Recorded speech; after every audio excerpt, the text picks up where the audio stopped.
Welcome to Flash Fiction from Giant's Reach by Steve Cook.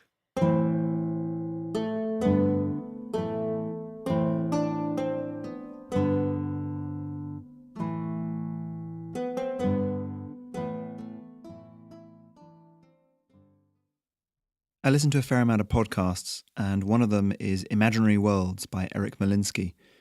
It's about all sorts of things to do with geekdom and nerddom and fantasy and science fiction and all sorts of things like that. And the most recent episode was about food in fiction and the role it plays. And it occurred to me that the world of Giant's Reach has often not had kind of unique foodstuffs people eat, very normal things that you would find in our world. The only time I've really made a distinction is when it's an uplift eating something and they need their regular yellow dust meals to keep themselves sapient. So I wanted to take a flash fiction just to look at a meal, a special meal from the point of view of someone who perhaps can't afford food like this all the time, and the reasons behind why they might have really gone for it.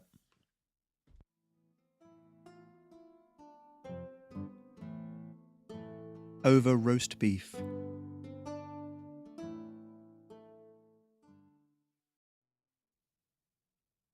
The scent from the roast wafted up, teasing at Kinder's nostrils. He breathed in deeply and smacked his lips. "Can we start?" His mother shook her head. "No, although I don't know how much longer we should wait. Sir Henry should be here by now." No sooner had she spoken than the sound of rapidly padding feet reached their ears. "He's here," Kinder whispered. Outside there was a rattle of reins, and then the crunch of boots across their gravelled pathway. The boy ran to the door, and, as 3 knocks sounded, pulled it open. "Good evening, Sir Henry," he said, bowing deeply. The man framed in the doorway was broad, mutton chops and close-cropped hair framing a face lined with age and care. He smiled and bowed shallowly back. "And a good evening to you too, young one." He ruffled Kinder's hair as he stepped into the small cabin, sweeping his cloak off. His puffed-out trousers rustled slightly as he turned to Kinder's mother, and the gold thread embroidery on his doublet caught the light. "And to the lovely Gina, too, of course. Always a pleasure." Kinder shut the door, pretending not to see his mother blush as the noble kissed her hand. Instead, he began to pour wine into the small ceramic cups that only came out on special occasions. "Now then, this looks amazing." Sir Henry swept his hand over the spread on the table. "As always, Gina, you impress."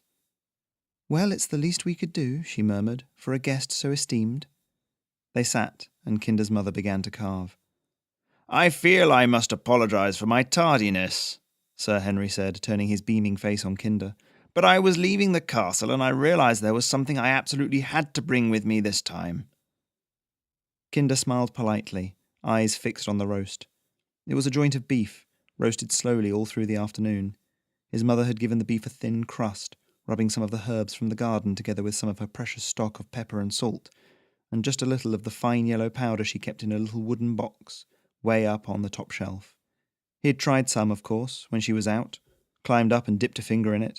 It tasted like burning and had made him sneeze. The roasted turnips looked golden in the candlelight, the few tiny potatoes glistening nearby. They had been a lucky find, and Kinder looked forward to finding out what they tasted like. The trader, a fox passing through on his way north, had said they were considered a delicacy in the far south.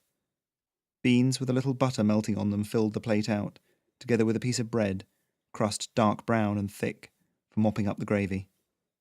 "As good as anything my kitchen staff turn out," Sir Henry said, rubbing his hands together. He gestured to them. "Please, begin." Awkwardly, Kinder picked up the heavy metal cutlery, only switching hands after watching Sir Henry for a moment.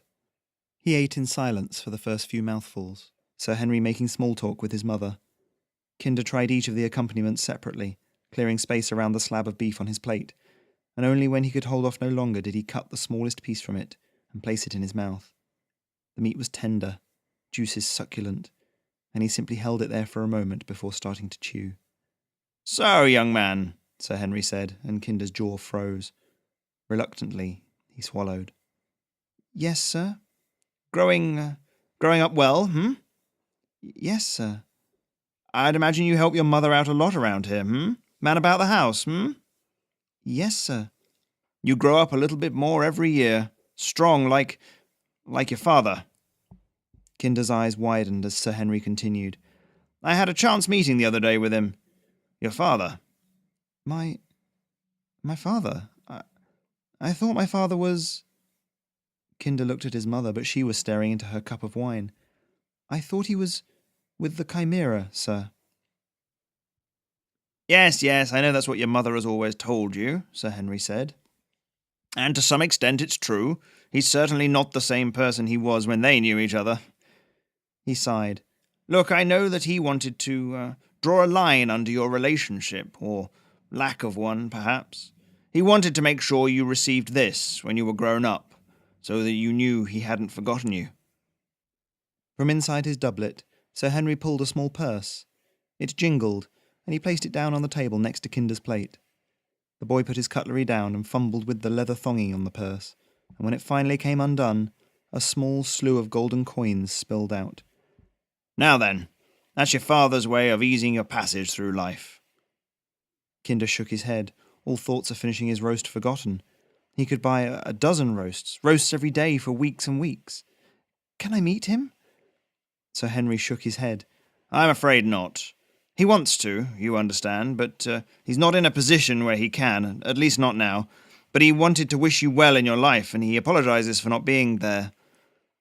The big man nodded once, then abruptly slapped his thighs. "Well, I must be going." Kinder looked from the pile of coins in front of him to the mostly unfinished plate of food in front of the noble. Sir Henry was already up, gathering his cloak and heading for the door. "I'll see you out," his mother said firmly. "Kinder, you wait here." As he stared at the pile of coins, Kinder tried not to listen to the hissed argument going on outside, and only when the padding of feet heralded Sir Henry's departure did he sweep the gold coins back into the purse and put it to one side. "Sir Henry," he said, as his mother closed the door behind herself. He's my father, isn't he?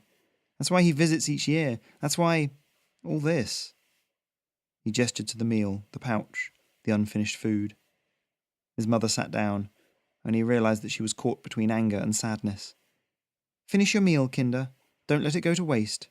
Don't let anything in this life go to waste." He opened his mouth to argue, then caught his mother's eye. He picked up the cutlery and began to eat his meat, almost cold now and tasteless. You've been listening to flash fiction written for my Patreon, Giant's Reach. If you'd like to become a supporter, go to patreon.com/Giant's Reach, where you can find more fiction just like this,